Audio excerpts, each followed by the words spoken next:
این جوانان نوازکاران هستند. با دعوت بهاری در این قسم حربی خدمت وطن مادر را ادا می‌نمایند.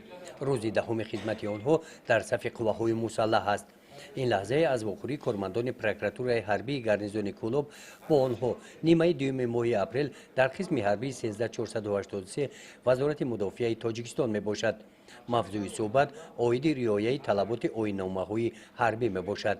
مدت 10 روز می شود که در قسم حربی 13483 ناحیه واسه ادای خدمت نموده ایستادم. زاده و استقامت کننده ناحیه میر سعید علی حمدانی می باشند و ما تصمیم گرفتیم که بعد دانشگاه معلومات عالی داریم و خدمت مادر وطن بیاییم و سربلندانه و جوانمردانه خدمت رو پس سر نماییم و یگانه مقصد ما همین است. شاید شرایط در اینجا برای ما خوب است، همه شرایط ها موافق آیین‌نامه ها و موافق طلبات ها برای مانده شده است.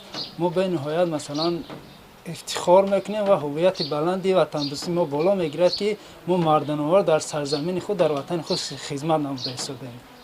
خدمت در صف قواهای مسلح برای جوانان مکتب جوانمردی محسوب یافته.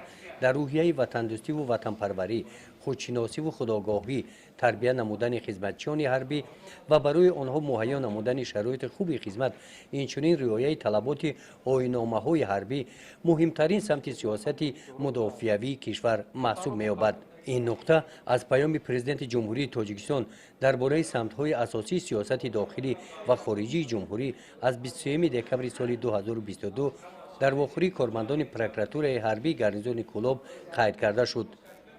در این واخوری کارمندان پروکراتورای حربی گارنیزون کولوب با نوازکاران صحبت کشاد و روبرو انجام داده تاکید نمودند که آنها تحت توجه و غمخواری همه‌جانبه دولت و حکومت قرار دارند. گزارش خواجه نظریف خدای نظر ظهوروف از ناحیه واسه برای برنامه اطلاعاتی نوید.